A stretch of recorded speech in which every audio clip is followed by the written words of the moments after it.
In this video, we will talk about how Hitler started World War II. After the First World War, Germany was defeated, humiliated, and punished.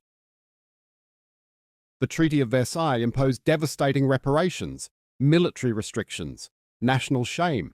It created the perfect storm for someone like Adolf Hitler. Hitler's early life? That's a story for another video. But by the time he moved from Vienna to Munich in 1913, his beliefs were already forming. In Vienna, anti-Semitism wasn't just common, it was institutional. The mayor, Karl Lueger, was openly anti-Semitic. The newspapers, too. Hitler read them all.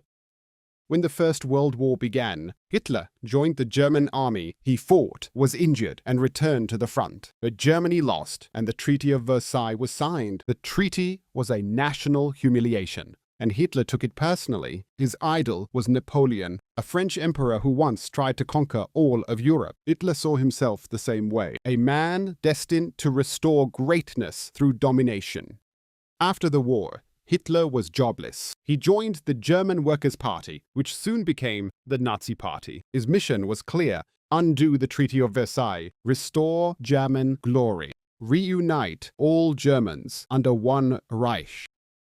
Meanwhile, the Weimar Republic, Germany's new democracy, was failing. Hyperinflation ravaged the economy. To pay the reparations, they printed more money, and money lost all meaning.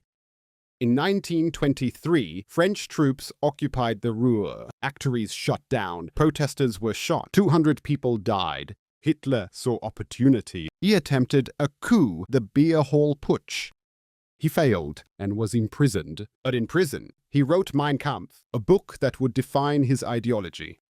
In 1932, the Nazi Party became the largest in Germany. Hitler ran for president and lost. But President Hindenburg offered him a deal, become chancellor. Soon after, the Reichstag, Germany's parliament, was set on fire. No one knows who did it, but Hitler blamed the communists. He convinced Hindenburg to sign an emergency decree. It allowed Hitler to imprison his political enemies, and so began the concentration camps. In 1934, Hindenburg died. With no rivals left, Hitler merged the presidency and chancellorship. He became the Führer. That same year, Hitler carried out a purge, the Night of the Long Knives. More than 200 people killed. Some were enemies, others were simply inconvenient. Now that Hitler controlled Germany, his hunger didn't stop there. He wanted more, not just Germany, not just revenge. He wanted the world. You might think the Allies would stop him at first, but they simply didn't care.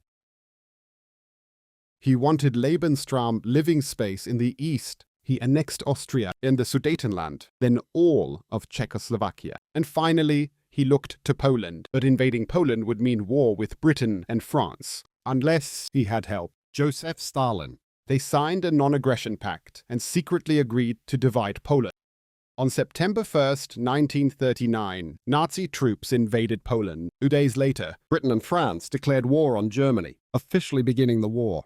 And it all started with one man, one dumb mistake, one treaty, and one burning desire to reverse history. Thanks for watching. This is our first video. Hope you will like it, and feel free to give us your opinion. And if you like this video, like and subscribe.